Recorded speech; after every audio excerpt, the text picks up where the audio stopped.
Assalamualaikum warahmatullahi wabarakatuh. Kembali lagi dengan saya Ali Sunardi. Pada hari ini saya akan berbagi informasi tentang aturan pembelajaran di semester 2 atau di semester genap tahun pelajaran 2021-2022. Penyesuaian SKB 4 Menteri ya tentang pembelajaran di masa pandemi COVID-19. Ini terdiri dari Kementerian Pendidikan dan Kebudayaan, Kementerian Agama, Kemenkes, dan Kemendagri. Apa yang beda pada SKB 4 Menteri yang dikeluarkan oleh pemerintah Indonesia? Di sini ada kriteria. Kriteria di mana ada kategori kondisi daerah, vaksinasi dosis 2 untuk PTK, vaksinasi dosis 2 untuk lansia di tingkat kabupaten atau kota. Ada kapasitas PTM, frekuensi, dan durasi jam pelajaran. Baik, untuk kategori A. Kategori A, di sini ada kategori A ya,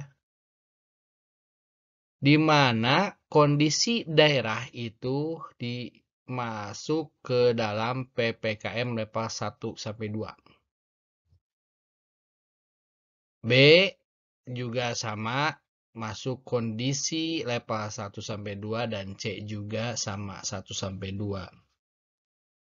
Yang berbeda di kategori A itu dosis vaksinasi yang kedua untuk pendidik dan tenaga kependidikan lebih dari 80% dari jumlah PTK.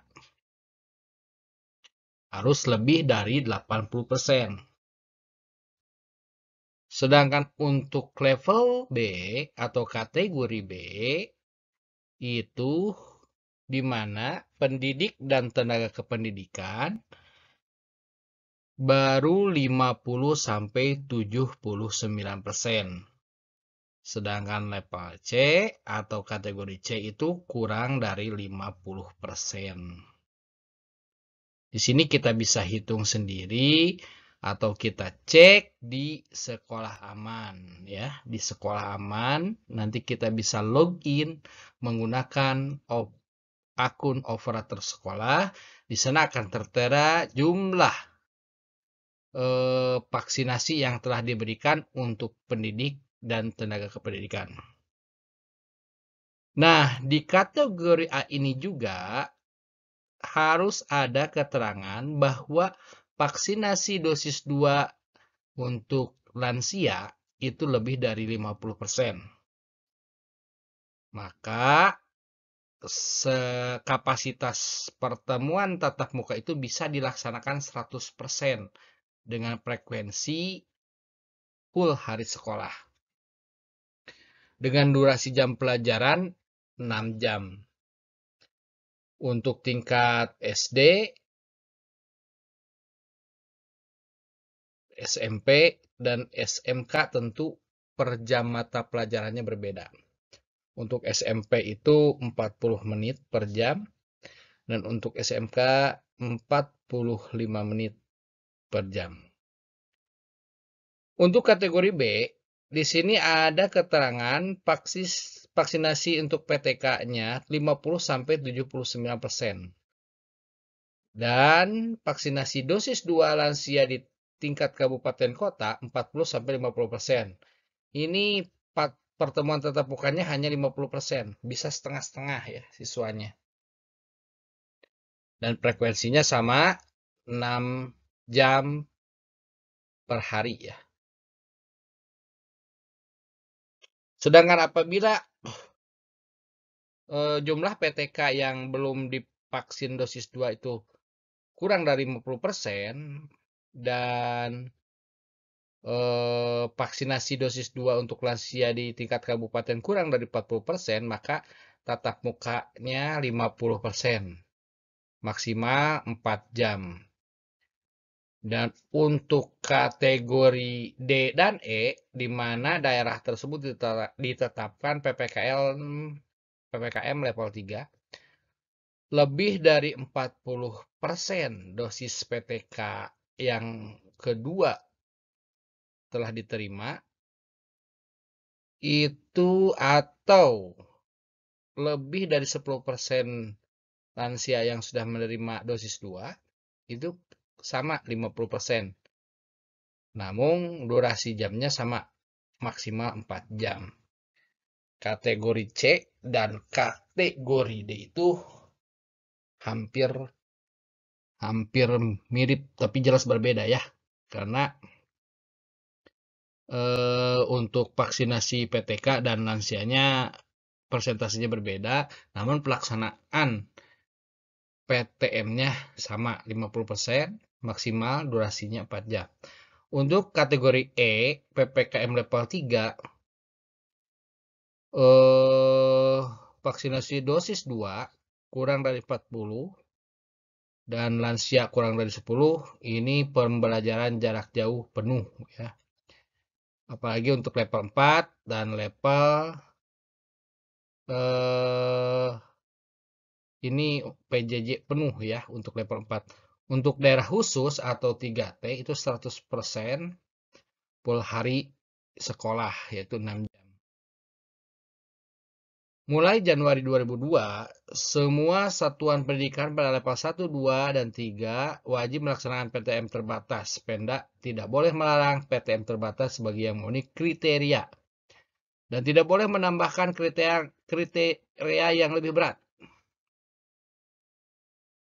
Pengaturan kapasitas peserta didik dan durasi pembelajaran dalam penyelenggaraan PTM terbatas diatur berdasarkan cakupan vaksinasi dosis 2 pendidik dan tenaga pendidikan di masing-masing pendidikan serta vaksinasi warga masyarakat lansia di tingkat kabupaten kota.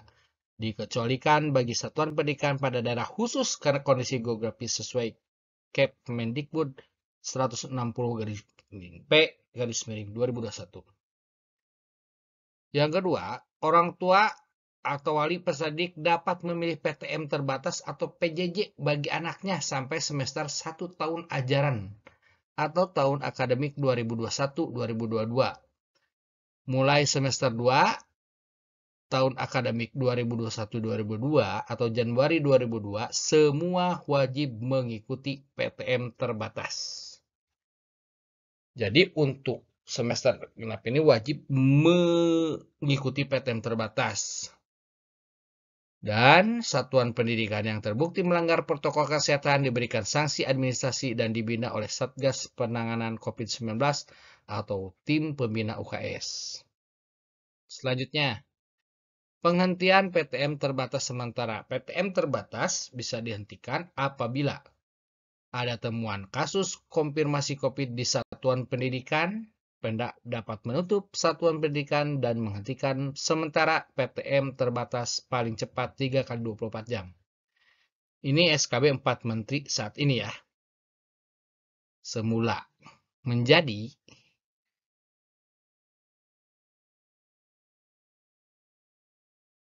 penghentian sementara PTM terbatas di satuan pendidikan sekurang-kurangnya 14 kali 24 jam. Apabila terjadi klaster penularan COVID-19 di satuan pendidikan tersebut, angka positif rate hasil CF di atas 5%, warga satuan pendidikan yang masuk dalam notifikasi kasus hitam di atas 5%.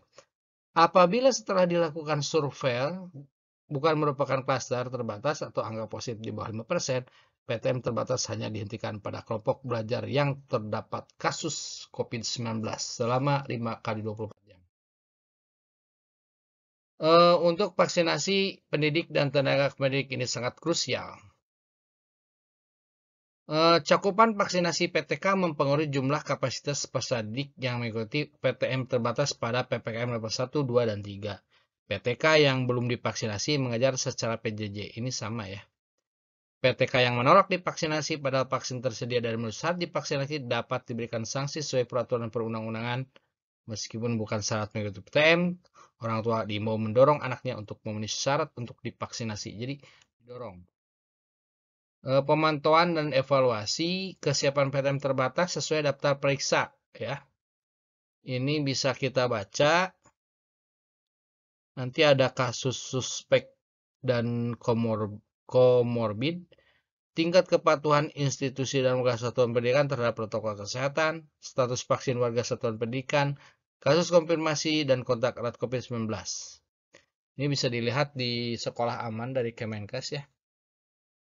Penggunaan teknologi untuk memantau dan evaluasi PTM terbatas, integrasi Dapodik atau EMIS dengan Peduli Lindungi, notifikasi positif COVID-19 atau kontak erat atau melalui WhatsApp kepada pihak sekolah dan Pemda, melihat status kondisi sekolah pada laman Sekolah Aman. Nah, di sini nanti kita login.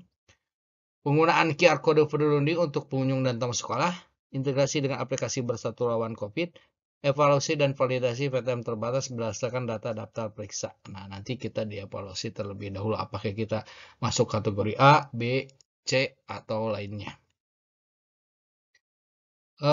Untuk kantin belum diperbolehkan ya. Pedagang yang berada di luar gerbang di sekitar lingkungan satuan pendidikan diatur oleh Satuan Tugas Penanganan COVID-19. Kegiatan olahraga ekstrakurikuler di dalam dan di luar ruangan dilaksanakan sesuai dengan pengaturan pembelajaran di ruang kelas. Itu diperketat ya. Daftar periksanya di sini tersedia sarana, keterjangkauan dengan paskes rumah sakit, memiliki tim gugus COVID sekolah, telah melakukan verifikasi WA pada Sekolah Aman, melaporkan tingkat kepatuhan pelaksanaan di satuan pendidikan melalui aplikasi Bersatu Lawan COVID. Ya.